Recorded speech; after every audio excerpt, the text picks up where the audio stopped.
ছাত্র জনতার গণ অভ্যুত্থানে ক্ষমতাচ্যুত শেখ হাসিনা সরকারের ভূমিমন্ত্রী সাইফুজ্জামান চৌধুরীর শুধু যুক্তরাজ্যেই ৩৬০টি বাড়ি আছে। আর এসব বাড়ির বেশিরভাগই বার্কলি গ্রুপের মতো শীর্ষস্থানীয় নির্মাতা প্রতিষ্ঠান থেকে কিনেছেন তিনি। বাড়িগুলোর বর্তমান বাজার মূল্য $৩২ কোটি। বাংলাদেশি টাকায় এই অর্থের পরিমাণ দাঁড়ায় ৩,৮২৪ কোটি টাকার বেশি। এর বাইরে যুক্তরাষ্ট্র ও দুবাইয়েও তার সম্পদ রয়েছে। কাতার ভিত্তিক আন্তর্জাতিক সংবাদ মাধ্যম আল জাজিরার এক অনুসন্ধানী প্রতিবেদনে এসব তথ্য উঠে এসেছে।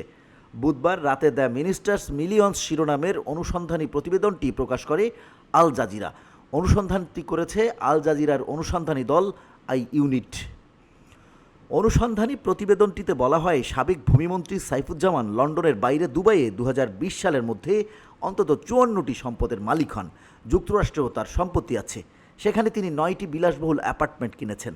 এর মধ্যে 5টি ম্যানহাটন সহ নিউ ইয়র্কের প্রধান এলাকায় এবং 4টি নদীর ওপারে নিউ জার্সিতে। সাইফুজ্জামান দেশের বাইরের এত পরিমাণ সম্পদ তার নির্বাচনী হলফনামা ও ট্যাক্স ফাইলে গোপন করেছেন। আল জাজিরা অনুসন্ধান বলছে, লন্ডনে সাইফুজ্জামান চৌধুরীর হয়ে সব সম্পদ দেখাশোনা করেন চট্টগ্রামের রিপন মাহমুদ নামে এক ব্যক্তি। সাইফুজ্জামান সিঙ্গাপুরের ব্যাংক ডিবিএস থেকে ঋণ নিয়েছেন। ওই ব্যাংকের কর্মী রাহুল মার্টের বর্ণনায়ও সাইফুজ্জামানের সম্পদের বিস্তারিত উঠে এসেছে। কিভাবে তিনি বিদেশে এত সম্পদ গড়েছেন সেই ধারণাও পাওয়া গেছে। এছাড়া সাইফুজ্জামান চৌধুরীর বর্ণনায় তার সম্পদ ও ব্যক্তিগত জীবন সম্পর্কে ধারণা পাওয়া গেছে। শেখ হাসিনা দেশের বাইরে তার ব্যবসার কথা জানতেন উল্লেখ করে সাইফুজ্জামান আল জাজিরার অনুসন্ধানী দলকে বলেছেন, আমার এখানে ব্যবসা আছে, সেটা তিনি জানতেন। প্রতিবেদনে বলা হয়, সাইফুজ্জামান ছিলেন সাবেক প্রধানমন্ত্রী শেখ হাসিনার খুবই কাছের ও বিশ্বস্ত। তিনি 2014 সালে সংসদ সদস্য ও প্রতিমন্ত্রী হন। 2019 সালে শেখ হাসিনা তাকে পদোন্নতি দিয়ে ভূমিমন্ত্রী করেন। সাইফুজ্জামানও আল জাজিরাকে বলেছেন, আমার বাবা প্রধানমন্ত্রীর খুব ঘনিষ্ঠ ছিলেন। সত্যি বলতে আমিও। আল জাজিরার অনুসন্ধানী দলের কাছে বাংলাদেশের সাবেক ভূমিমন্ত্রী সাইফুজ্জামান তার বিলাসী জীবনের গল্পও করেছেন। সেখানে নিজের জুতার বর্ণনা দিতে গিয়ে তিনি বলেন, এটা টেইলর মেডের জুতা। আমি হেডডসেও কাস্টম মেড জুতা অর্ডার দিয়েছি। এটি তৈরি হতে 4 মাস সময় লাগে। আমি কিনেছি প্রতিটি 3000 পাউন্ডের বেশি দিয়ে। এই বিশেষ জুতা তৈরির বিষয়ে সাইফুজ্জামান বলেন, এগুলো উট পাখি ও কুমিরের বুকের চামড়া দিয়ে তৈরি জুতা। সম্পূর্ণ বুকের চামড়া দিয়ে তৈরি জুতাগুলোর দাম 6000 পাউন্ড। আর অর্ধেক কুমিরের বুকের চামড়া ও বাছুরের চামড়ার অর্ধেক দিয়ে তৈরি জুতার দাম 3000 পাউন্ড। এটা খুবই ভালো, 4 মাস লাগে তৈরি হতে। স্যুট পছন্দ করেন জানিয়ে সাইফুজ্জামান বলেন, প্রতিবার তিনি লন্ডনে গেলে সুপার 200 স্যুট কেনেন। এ ধরনের স্যুটের দাম 6 থেকে 8000 পাউন্ড। কেনালি বন্ড স্ট্রিটে গিয়ে কেনেন তিনি, এরপর তারাই বাসায় পৌঁছে দেয়। আল জাজিরার প্রতিবেদনে বলা হয়, শেখ হাসিনা সরকারের পতনের আগে দেশে সাইফুজ্জামান চৌধুরীকে অনুসরণ করছিল তাদের অনুসন্ধানী দল। তার বেতন ছিল $13,000। অথচ তিনি যুক্তরাজ্যে বিপুল সম্পদের সাম্রাজ্য গড়ে তুলেছেন। আই ইউনিট মন্ত্রীর বৈশ্বিক সম্পদের অনুসন্ধানে নেমে চমকে ওঠার মতো সম্পদের সন্ধান পায়। বাংলাদেশে সাইফুজ্জামানের সম্পদের উৎস তার ব্যবসা ও ইউসিবি ব্যাংকের শেয়ার। বাংলাদেশের মুদ্রানীতি অনুযায়ী দেশের নাগরিকরা বছরে $12,000 বেশি বিদেশে নিতে পারেন না। এই মুদ্রানীতি হয়েছে বাংলাদেশের অর্থনীতির সুরক্ষার জন্য।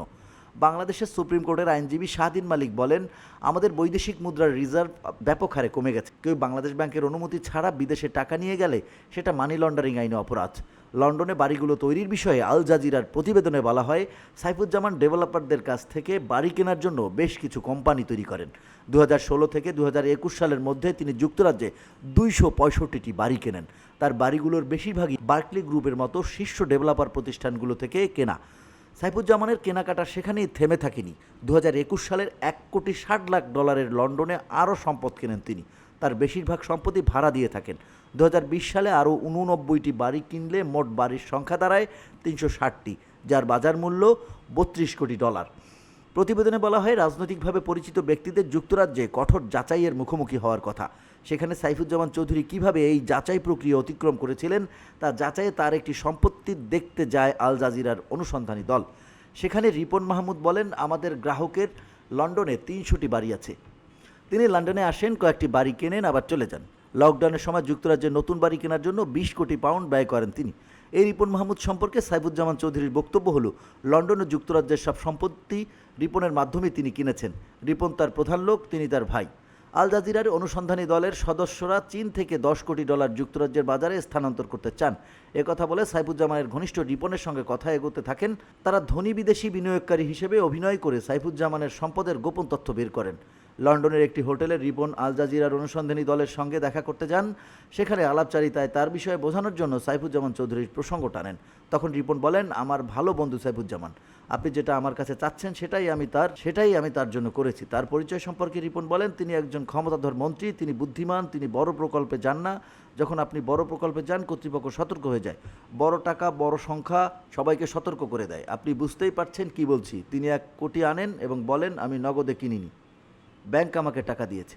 আরও কয়েক দফা সাক্ষাতের পর রিপন স্বীকার করেন, তার সবচেয়ে বড় গ্রাহক সাইফুজ্জামান চৌধুরী। তিনি বাংলাদেশ থেকে আসছেন, 4 বছর আগে তার জন্য সব কিছু ঠিক করেছেন। প্রতি বছর তিনি তার মাধ্যমে 10 কোটি টাকার বেশি বিনিয়োগ করেন। সাইফুজ্জামান চৌধুরী বাংলাদেশে ফিরে যাওয়ার আগে তার সঙ্গে দেখা করে আল জাজিরার অনুসন্ধানী দল। তার আগে রিপনের পরামর্শে সাইফুজ্জামান চৌধুরীর পরামর্শকদের সঙ্গে দেখা করে। প্রথমেই সাইফুজ্জামানের আইনজীবীর সঙ্গে দেখা করে অনুসন্ধানী দল। ওই আইনজীবী একটি কোম্পানির মানি লন্ডারিং রিপোর্টিং কর্মকর্তা হিসেবে কাজ করেন, যার কাজ হচ্ছে কোম্পানি পরিচালনায় যুক্তরাজ্যের নিয়ম নীতি মেনে চলাটা নিশ্চিত করা। 2021 সাল থেকে সাইফুজ্জামান চৌধুরীর প্রতিষ্ঠানের 100টির বেশি ঋণের আইনি কাজগুলো করেছেন তিনি। এরপর রিপন পরিচয় করিয়ে দেন এশিয়ার বৃহত্তম ব্যাংক ডিবিএসের রাহুল মার্টের সঙ্গে, যিনি ব্যক্তিগত সম্পদ ব্যবস্থাপকদের একজন। রিপন বলেন, সাইফুজ্জামান চৌধুরীকে ব্যাংকের গ্রাহক করতে গিয়ে রাহুল কিছু চ্যালেঞ্জের সম্মুখীন হয়েছিলেন। সিঙ্গাপুরের ব্যাংকটিতে অত্যন্ত কড়াকড়ি থাকায় তার স্ত্রীকে এর গ্রাহক করা হয়েছিল। 2024 সালের জানুয়ারির মধ্যে ডিবিএস সাইফুজ্জামান চৌধুরীর কোম্পানিগুলোকে 20টি ঋণ দিয়েছিল, যা তার সাম্রাজ্যকে অর্থায়নে সহায়তা করেছিল। অবশেষে রিপন অনুসন্ধানী দলকে মার্কেট ফিনান্সিয়াল সলিউশনের সিইও পারেশ রাজার সঙ্গে পরিচয় করিয়ে দেন। তিনি সাইফুজ্জামানের জন্য শত শত ঋণের ব্যবস্থা করে দিয়েছেন। সাইফুজ্জামান চৌধুরী তার মোট সম্পত্তির 1/4 80টির বেশি যুক্তরাজ্যের শীর্ষ নির্মাতা প্রতিষ্ঠান বার্কলি হোমস থেকে কিনেছেন। বার্কলি হোমসের একটি বিপণন অনুষ্ঠানে আল জাজিরার একজনকে রিপন বলেন, তার 300-এর বেশি বাড়ি আছে, তিনি দুবাইয়ে এগুলো তার জন্য কিনেছেন। দুবাইয়ের সূত্র অনুসরণ করে নতুন আরও অনেক সম্পদের তথ্য পাওয়া যায়। দুবাইয়ে 2020 সালের মধ্যে অন্তত 54টি সম্পদের তালিকাভুক্ত হন সাইফুজ্জামান চৌধুরী। এরপর রিপনকে সঙ্গে নিয়ে একদিন সাইফুজ্জামানের সঙ্গে তার লন্ডনের বাড়িতে সাক্ষাৎ করে অনুসন্ধানী দল। সেখানে সাইফুজ্জামান জানান, তিনি ব্যবসা থেকে তার সব লাভ দুবাই ও লন্ডনে বিনিয়োগ করেছেন। তিনি বলেন, দুবাইয়ের ডাউনটাউনে আমি সেরা সম্পত্তি পেয়েছি। দুবাই মলের কাছে অপেরা এলাকায় আমার খুব সুন্দর একটি পেন্ট হাউস আছে। আমি একটি ভিলাও কিনেছি, যার একটায় ব্যক্তিগত হ্রদ আছে, সব কিছু আছে।